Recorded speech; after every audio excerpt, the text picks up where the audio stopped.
जो government funded schemes हैं उसमें कोई भी पैसा सीएसआर का नहीं जाएगा। पहली बात मैं कह दूं, ये सीआरएस नहीं है, ये सीएसआर है। इतना दिवालियापन फाइनेंस का है भी आप सीआरएस का पैसा जो कहीं गरीबों के लिए, वहां पे उनकी पढ़ाई के लिए, सैनिटेशन के लिए थोड़ा थोड़ा पैसा खर्च करना है, जो उनके प्लान बने हुए थे उनका क्या बनेगा? बोर्ड ड्रिवन प्रोसेस है, कंपनी का बोर्ड तय करता है किन किन क्षेत्रों में पैसा को खर्च करना चाहता है। हम सीएसआर फंड से केंद्र की योजनाओं को चलाने का काम नहीं करते हैं। ये केवल निराधार आरोप हैं जिनको मैं सिरे से खारिज करता हूं। मार्च 28 से पहले सब कुछ ठीक चल रहा था, लेकिन जब मार्च 2020 में आपने पीएम केयर फंड लेके आए, उसके बाद सब में कट लगने लग गया।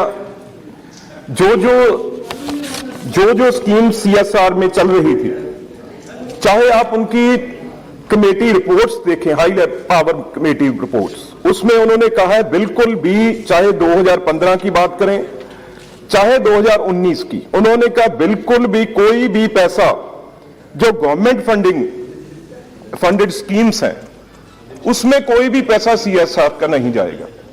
लेकिन जो स्कीम्स बनी, आप उनका सोचिए अब बनेगा क्या? भी आपका इतना दिवालियापन फाइनेंस का है भी आप सीआरएस का पैसा जो कहीं गरीबों के लिए, वहां पे उनकी पढ़ाई के लिए, सैनिटेशन के लिए थोड़ा थोड़ा पैसा खर्च करना है, जो उनके प्लान बने हुए थे उनका क्या बनेगा? और आगे जो प्लान उन्होंने बनाने थे उनका क्या बनेगा? आप सबका पैसा, गरीबों का पैसा जो सीआरएस का, सबका पीएम केयर फंड में डाल लिया। यहां से पता चलता है भी सरकार के हालात क्या हैं। भी आप गरीबों का पैसा भी, आप प्राइम चीफ मिनिस्टर को तो अलाउ नहीं करते, उसमें तो सीआरएस फंड जा नहीं सकता, पीएम में केयर फंड में जाए। मंत्री जी जरूर फिर सियासी उत्तर ना देके, क्योंकि काफी सियासी उत्तर दे देते हैं, आज मैं आस रखता हूं जरूर वो इसके ऊपर एज ए मंत्री बात करेंगे। माननीय मंत्री जी। सर, न मैंने आज से पहले कभी माननीय सांसद को निराश किया है, ना है अब करने वाला हूं।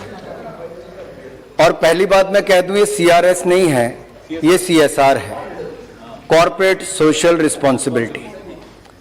और इसको तय कौन करता है? ये कंपनी का मुनाफा, टर्नओवर उसके ऊपर तय होता है, उसका 2% कुल खर्च करना होता है। बोर्ड ड्रिवन प्रोसेस है, कंपनी का बोर्ड तय करता है किन किन क्षेत्रों में पैसा को खर्च करना चाहता है। अपनी वेबसाइट पर वो सारी जानकारी डालते हैं। यहां तक कि कंपनी को यह भी अधिकार है वो किस फंड के लिए प्रोजेक्ट करेंगे। और मैं एक बात तो सदन के सामने बड़ी गंभीरता के साथ, जिम्मेदारी के साथ कहना चाहता हूं, 3 ऐसे क्षेत्र हैं जहां पर अधिकतर पैसा खर्च किया जाता है। वो सबसे बड़ा क्षेत्र है शिक्षा का, जहां पर 24,231 करोड़ रुपए अब तक खर्च किया गया। स्वास्थ्य का, जहां पर 13,384 करोड़ रुपया खर्च किया गया। रूरल डेवलपमेंट प्रोजेक्ट, जहां पर 8,750 करोड़ रुपया खर्च किया गया। और इसी तरह से लाइवलीहुड एनहांसमेंट प्रोजेक्ट, ताकि आपको रोजगार स्वरोजगार के अवसर मिल सकें, उसके ऊपर लगभग 3,261 करोड़ रुपया खर्च किया गया। और ये देश के अलग अलग भागों में खर्च किया गया। ये बात सही है कि जहां पर खनन ज्यादा है, फैक्ट्री ज्यादा है, उन राज्यों में थोड़ा पैसा ज्यादा खर्च हुआ होगा। जहां इंडस्ट्री कम है, कॉर्पोरेट हाउसेस के अपने ऑफिस कम है, वहां पर थोड़ा कम हुआ होगा। लेकिन उसके बावजूद लगातार खर्चा बढ़ा है। अब तक कुल मिलाकर लगभग 79,292 करोड़ रुपीस खर्च किए जा चुके हैं। और ये कितने वर्षों में? 2014 से लेकर 2020-21 तक। जहां तक माननीय सांसद ने कहा कि आप सरकारी योजनाओं पर पैसा खर्च करें, मैं एक बात को बड़ा स्पष्ट कर दूं। शेड्यूल 7 में लिखा गया है किन किन चीजों के लिए पैसा खर्च किया जा सकता है। और ये जितना भी पैसा अब तक खर्च हुआ, ये गैर सरकारी क्षेत्र में ही खर्च हुआ है। और आप सब लोग इसको भली भांति जानते हैं।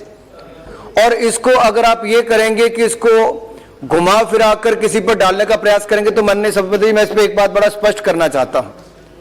अगर क्लीन गंगा प्रोग्राम है या कोविड से लड़ने के लिए राज्यों को मदद करने की बात हो, कोविड से लड़ने की बात हो, और उस कोविड की लड़ाई में देश के लोगों ने आगे बढ़ चढ़कर अपना योगदान किया, ना केवल सीएसआर फंड से, बल्कि जिन लोगों की अपनी कोई जमा पूंजी भी थी। सर, कई लोग तो ऐसे थे जिनके पास शायद चाय बेचकर या दिहाड़ी लगाकर 1000, 2000, 5000 रुपया भी इकट्ठा हुआ। ऐसी सैकड़ों स्टोरीज देश भर में से छपी कि देश के लोगों ने अपनी कंट्रीब्यूशन उसके लिए की कि हम कोविड के खिलाफ लड़ेंगे। माननीय सांसदों ने अपनी सैलरी भी, तनख्वाह, उसका एक बड़ा हिस्सा इसके लिए दिया ताकि हम महामारी के सामने लड़ें। और यही नहीं रुके, मैं सभी माननीय सांसदों का धन्यवाद भी करना चाहता हूं। चाहे एमपी लेड फंड हो, अपनी सैलरी की बात हो, आपकी ये कंट्रीब्यूशन व्यर्थ नहीं गई। दुनिया भर के देशों में अगर देखा जाए कि सबसे कम मृत्यु दर जिन देशों में है और लड़ाई लड़ने में जो सबसे सफल हुए उन देशों में किसी देश का नाम है तो हमारे भारत का है। इसके लिए आप सबको साधुवाद, और माननीय प्रधानमंत्री जी और राज्य की सरकारों को मैं बहुत बहुत इसके लिए बधाई देना चाहता हूं। क्योंकि इसमें एक बात और आई कि सरकारी योजनाओं को, सर, इस बार के बजट में भी अगर आप देखेंगे, पानी किसको चाहिए? पानी हर घर को चाहिए, और हर घर को नल और नल से स्वच्छ जल देने के लिए हमने इस साल के बजट में भी 50,110 करोड़ रुपया दिया। हमें सीएसआर फंड की उसमें आवश्यकता नहीं थी। स्वास्थ्य के क्षेत्र में 94,452 करोड़ रुपए का पिछले साल का बजट था। इस साल 2,23,000 करोड़ रुपए से ज्यादा बढ़कर किया। माननीय वित्त मंत्री जी ने 137% की वृद्धि स्वास्थ्य के क्षेत्र में भी की। तो हम सीएसआर फंड से केंद्र की योजनाओं को चलाने का काम नहीं करते हैं। ये केवल निराधार आरोप हैं जिनको मैं सिरे से खारिज करता हूं। और शेड्यूल 7 में कुछ अगर आइटम्स ऐसी दी गई हैं जिससे समाज की भलाई होती है और उससे अगर किसी सरकारी योजनाओं का कहीं चल के आगे कोई फायदा हो तो उसमें वो अलग बात है, सर, उसको मेंशन किया गया है। लेकिन कोई ऐसा नहीं कि सरकार के दूसरे फंड को इससे लिया जा रहा।